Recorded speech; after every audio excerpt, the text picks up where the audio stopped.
Forbes Books presents The Sky's the Limit with host Dee Brown, the president and CEO of the P3 Group, the nation's largest minority, public, private partnership real estate developer.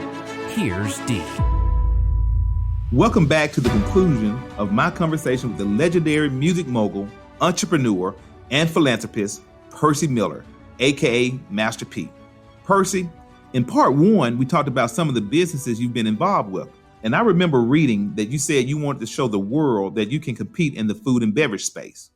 What has been your biggest challenge, and what have you done that has allowed you to be so successful? Yeah, well, in that food and beverage space, a lot of these major companies, they say they want diversity, and everything that's been going on, they say, well, we're going to give African Americans and Latinos opportunity to put their product on shelves. Now, the thing is, throughout these uncertain times, they have opened their doors and say, let's put a couple African Americans, Latino products in there, but they only put it in there as test orders. They didn't invest in it. And so I changed that to where I started challenging these companies, saying, if you're going to put our product in these stores, then give us an opportunity to win. Not just put African American products in there to say that you have them in there in your diversity department.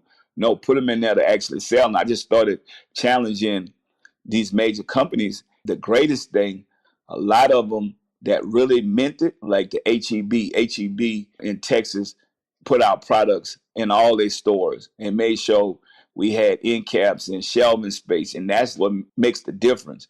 Rosty's did the same thing, put our products in all their stores in Louisiana and made sure that we had end cap space, tools to market the product. So when customers come into the stores, and we was able to do that not only for our brands, but for hundreds of other brands, and showing people that look like us, this is what you need to ask for. And I think now they're seeing the buying power that we are bringing customers into the stores to buy our product. That's what I mean by the African American dollar. We actually spend more money than any culture. And this is changing the way these major grocery stores and supermarkets are looking at our brands and products now. So it's just a blessing to be able to use your voice, to be able to do that, not only for me, but for other minority-owned companies. So, and we're going to keep growing, and we're going to keep challenging these big companies. Just got the Master Crunch, the Uncle P cereals into Walmart, which would be in there in August. And then Kroger's took the Uncle P fish fry into Kroger's. So these doors are opening up to where we able to build economic empowerment. Right. Now, you and your son Romeo recently opened a grocery store in New Orleans to provide fresh food and produce to an underserved community.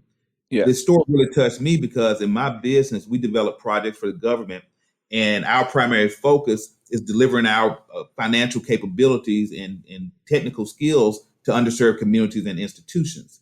Yeah. Tell us a little bit about this venture and what motivated you guys to make this critical investment in a community that had been overlooked, obviously, for so long. Yeah, well, we've been working in Gus Home. It has over 2,500 elderly seniors that rent from that facility, and they have nowhere to get their food. I mean, most of them are handicapped. And I've been in that community for over 21 years, giving back, me and my son Romeo. Like, that's my business partner, and we like, our motto is the more we make, the more we give. But even though we do a lot of stuff for the younger people, for Team Hope, the kids in the community, but we focus on the elderly because we feel like these are the people that paved the way for us in that community. I was raised in that community, and I know a lot of these elderly people. I know what they're going through. I know the love they have for me, and they know the love I have for them, that we just promised that we was going to do our part. And we've been working on the store for some years now, but to be able to actually put a small supermarket in there for them is incredible. And now we're looking at 6 other elderly homes around New Orleans, and hopefully we'll be able to spread around the U.S. We've been talking to elderly homes in Dallas and New York. So we are definitely growing, but that's the first P. Miller grocery store that we was able to put in our community. And I tell people all the time, if you make it out, don't forget where you come from, and definitely don't forget about the elderly, because they the Right. ones who paved the way for us. A lot of those people in there, they put straightening on me when I was going the wrong way. They was like, man, look, you're going to be something. Get in that gym and play basketball. And I just love them, man. Whatever I could do to put a smile on their face and to feed them and protect them and make sure they're in a great environment. And that's what it's about. We've been there for 21 years giving back, and we're constantly growing, and that's what it's about. I mean, our business is the more we make, the more we give. So we trying to do our part, and I love that my son is doing this with me, because this is 2 generations of giving. Right. No, it's a great story, and it's absolutely beautiful when you can have your son or your children working within the business. My oldest son, he actually worked for my firm as well as our nonprofit foundation. So I definitely understand that. One of the things that I've read about is that you want to own your own HBCU. So I find it pretty intriguing, because helping HBCUs and students that attend these institutions has been one of my core business and philanthropic missions over the last 30 years. And as you know, historically Black colleges and universities have filled the educational gap for communities of color since before the Civil War. What is your inspiration behind wanting to own your own HBCU? And do you see this as being something that's going to be attainable in the near future? Yeah, there's no limit. My son is going, he's one of the top basketball players in the country. They just won the state championship. They ended up 5th in the country in high school basketball. My son, Percy Miller, he's going to Tennessee State University, which he turned down USC, UCLA, Vanderbilt, LSU, some major schools. And when I went to visit HBCUs, even growing up as a kid, there was a lot of things I see that need to be fixed, but we have some of the best talent, some of the strongest minded people that go off and create opportunity, jobs, business, careers, because we struggle so hard. When you go to HBCU, you got to work 20 times as hard as somebody that goes to a major university. You got to fight for everything, even in sports. And I said to myself, when are we going to fix the problem? When are we going to make sure these facilities are up to date? Even watching the NBA, and that's what, my son decided to go there after watching the NBA and went to visit. He went and visit all these nice schools, but when you look at the HBCUs, they don't invest in the dormitories. They don't invest in the arenas. So if you make it out of there, you have a real chip on your shoulder. And I'm saying, how could we give our kids a fair start like everybody else? Imagine if we had top facility arenas to be able to put money back into our schools and fix our schools. And I said to myself, I need to get a facility like that one day and make it look just like going to University of Kentucky, Vanderbilt, any one of these top schools. How could we make HBCU look like that? And so that's my goal. My next step is to start an online HBCU and then turn it into an actual university and model it with the top of the line everything, to make sure our kids, when they go there, they feel just as good as going to a major university. And that's just investing into the campus. And I think investing into the right facilities, making sure that we have all the learning utilities that everybody else has. I think that's the start. Man, it's amazing how much from a social responsibility and corporate philosophy perspective we have in common. One of the big pushes we're making within our organization is we're going into HBCUs and we're actually building and financing and taking the risk on these upgraded student housing facilities. My daughter, ironically, graduated from Tennessee State University in Nashville as well. So I'm very familiar with that campus. But we're doing this with HBCUs, minority serving institutions all over the country, as well as in the Caribbean islands. And so we recognize that HBCUs have been overlooked in a lot of instances. They've been exploited for resources. And so we think that the program that we're implementing will help bridge some of those financial gaps and some of those disparities within the HBCU community. And of course, we can't do it alone. So, people like yourself and other socially conscious individuals stepping up to the plate, doing their part to make the HBCUs a better community is what we're all about. We're sponsoring here recently. We just signed a deal to sponsor the Orange Blossom Classic over in Miami-Dade County, Florida. They between FAMU congrats on that. Thank you. I appreciate that. And so we're going to do a lot of scholarships, a lot of internships, things that we feel like go to the fabric of what is needed within these HBCU communities to help them thrive and be successful and have an equal seat at the table. So I want to ask you a question. Why do you think the media don't promote that? That's a good question. And I've been very, disheartened by that very point. And they promote everybody that go to jail, everybody get in trouble. How come they don't promote that?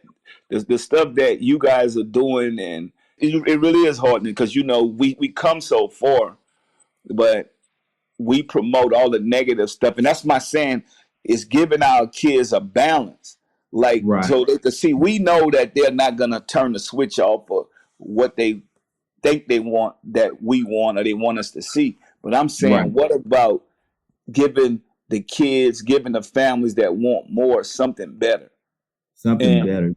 Yeah, and why not bring attention and awareness to that? And we're fighting hard. And I think that companies like mine that have the financial capabilities, yours, we just have to stay in there and fight the good fight. One of the things we're doing, just to the very point you're making, we're hosting a team dinner that Thursday night before the game with both DSU and FAMU. And so we're bringing in a bunch of friends like Emmett Smith and Omarosa and other lawyers and professionals, African-American professionals in law, business, former athletes turned business professionals.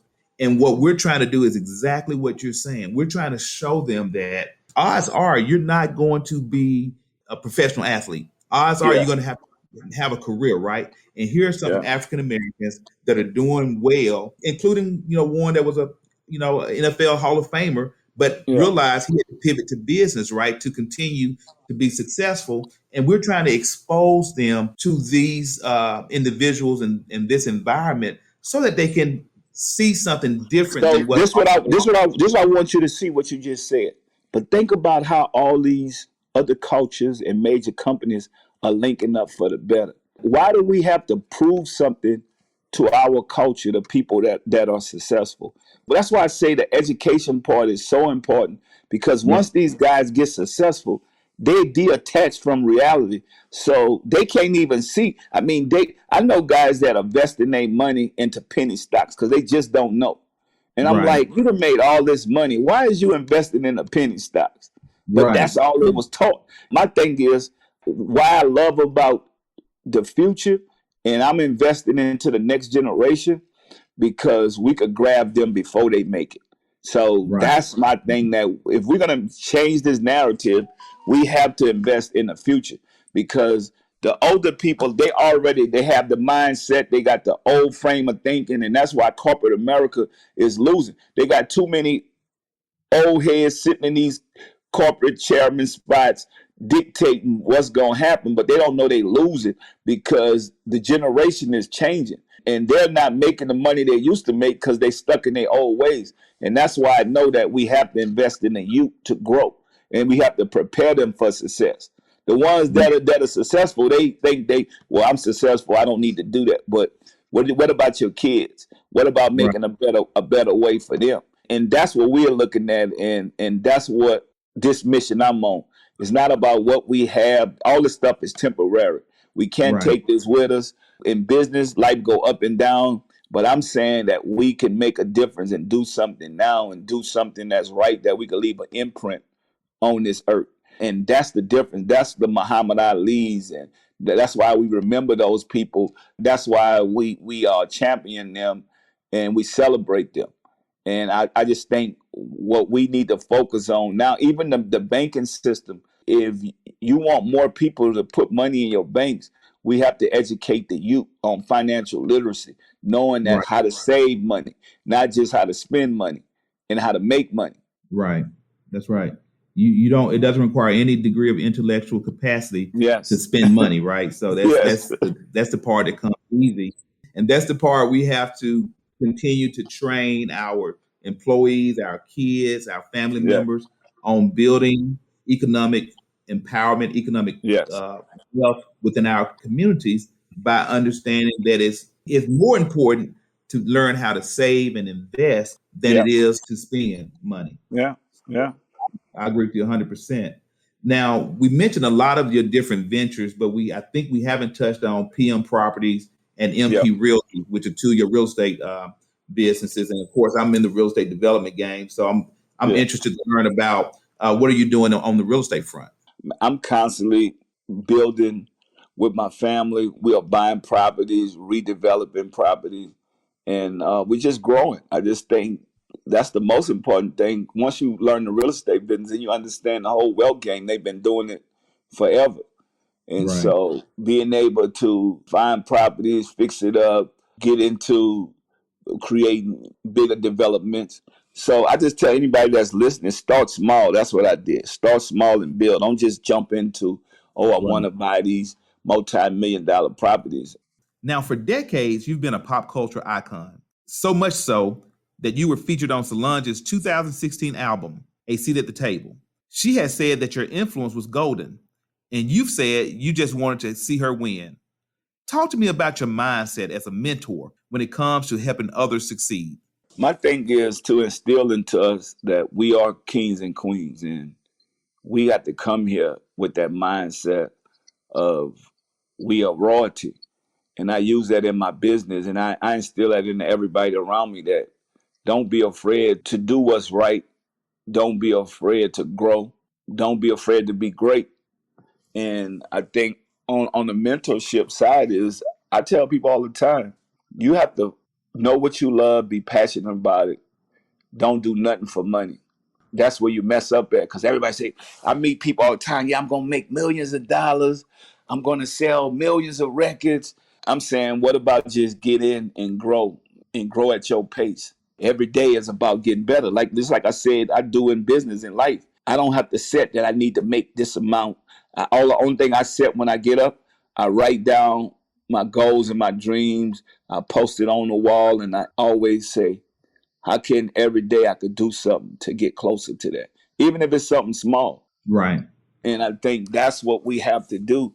We have to not be afraid to fail. And I know a lot, man, what you mean, Phil? I'm just being honest with you. You might see me at the top, but you don't know how many times that I failed at something. I had to figure something else out. I had to figure out how to get better. Even in sports, when I played basketball, even in music, I wasn't the best. I had to get in the studio and work 10 times as hard as anybody else. Same thing in sports. Some people just naturally gifted. I had to get out there and actually put up 1,000 shots a day to be able to shoot the way that I could shoot. So the same thing in business. You got to put the time in when everybody else partying and playing, you making sacrifices. Now, I don't want to go to the club today. I'm going to chill. I'm going to work on my business. I'm going to invest in me. I think you are your best investment. And I think that's what people get caught up with, trying to be something they not. I tell my kids, you don't have to be me. You just need to be the best you. And I think that's what I was able to give Solange on her project. You don't have to be Beyonce. You need to be the best Solange you could be. Right. Very solid advice. And, your evolution has been remarkable. And so we see you have so many different businesses and initiatives. But how about music? I have to admit, and I think I told you this before we started the podcast, I'm a diehard No Limit Records fan. I mean, that's just, that was the music, right? And so does music still play a major part of your business portfolio and future business ventures? On the music side, you can't be afraid to grow. I realize that I'm not the same person that I used to be, and that's good. Even my fans are growing with me. Think about it. It's like you said, you running business, you doing things. We are growing together. Right. And I love to see that when I see people say, P, man, we was about it. And look, man, I got this company now and my kids running this. And I'm like, wow, we come a long way. We done grew together. Right. It's amazing. And it's like being able to use your resources. And a lot of my resources used to be my fans. and now they presidents of banks and have all these different investment firms and companies. I mean, to see that growth is incredible. One of the guys, just out of nowhere, this guy was the president of the bank, and he had a TRU tattoo. He showed, man, look, I'm a corporate man now, but I had a TRU tattoo, and I'm like, wow. But guess what?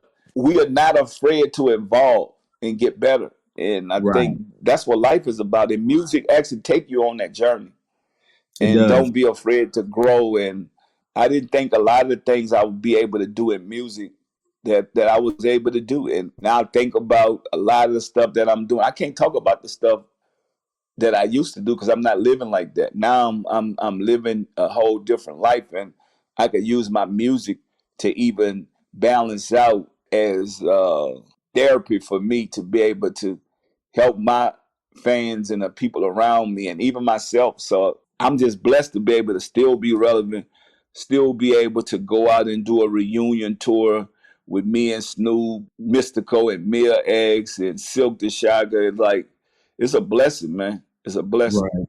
Well, I want to kind of wrap up the interview by just touching on news that was we heard early in the year. And I know you may not be able to talk about the deal specifically, but I know that you were very interested in buying Reebok. And that particular deal intrigued me as well. And so if you can't go into any detail about the particulars of that deal, but just in the context of the deal, what are some of your goals as it relates to future business acquisitions and ventures? Well, that deal has taught me so much that we able to do this, and they've been doing this for years. I'm still got a seat at the table right now, so hopefully we could run this home. But what I never imagined and what I learned, that's why I say we learning every day, how now with who I am, I could go to banks and I could buy multi-billion-dollar companies with debt. I never imagined that. And I want to be able to give that game to our culture as I go through this process. It's incredible, man. And those secrets, they've been doing this for years. We just been thinking these other cultures have so much money, but they understand the knowledge and the education and the wisdom part that we just have no clue. So to be able to buy a company on its debt and go get it financed through a banking system, man. It's amazing, man. It's I think we both have come a long ways when I look at where you come from and me coming from the rural Mississippi Delta community, where we weren't exposed to the type of opportunities that we have now. For me to actually own fire stations and police stations and courthouses and those sorts of facilities, when I never imagined as a kid growing up that these type of assets could be under private ownership or private development, right? And being able to go to the capital markets and create municipal bonds and issue municipal debt and have unlimited capacity it's an amazing thing that we've embarked upon. We have to keep studying and educating ourselves. I'm gonna tell you the one of the most valuable tools that I got a chance to witness and see was Reginald Lewis. What he done in the 1960s and 70s and being probably one of the first billionaires that I noticed, and what he was able to do with that grocery store system, man, is incredible. In his book, Why Should White Guys Have All the Fun? I mean, I start looking at that and I start realizing what he meant. Like, why should they only be billionaires? How come we can't get in that club? But it's going to take hard work. We'll be able to feed more families. We'll be able to take care of more communities. But we don't think that we could attain that type of wealth. And like you say, we have to do more networking with us. And we have to put more trust and faith in us. And we have to create dream teams like they are creating. Right. I could not have said it better. Those of us who have the intellect, the financial capacity, we have to find ways for us to work together to be able to further this overall mission that we have in terms of having greater access for people of color, greater educational and entrepreneurship type opportunities. So there's just so much we can do. We're stronger together. And I think that you've been a very, very good example of what that type of leadership and that type of mentality can do within an African-American owned organization. So I appreciate everything that you've done, from the music that brought me through the 90s and made me feel good, right, to watching you make that transition to corporate America and really play at the highest level, always having a seat at the table. I tell people all the time, if they don't have a seat for you, bring one with you, right? So, man, it's been a great honor and pleasure to have you on my podcast. I look forward to us maybe perhaps connecting at some point, outside of this, just continue to further the dialogue. I think we have a lot in common, and so much we can do to help our community together. Thank you, my brother. And that's it for this episode of The Sky's the Limit. If you enjoy the show, make sure you take a second to subscribe so that you automatically get my new shows when they drop. Also, if you have a minute, I would love if you leave us a review so more folks like yourself can discover the show. I'll see you next time. This has been The Sky's the Limit with Dee Brown. To find out more about Dee, go to dbrownceo.com. And to connect with the P3 Group, check out thep3groupinc.com. The Sky's the Limit is a production of Forbes Books.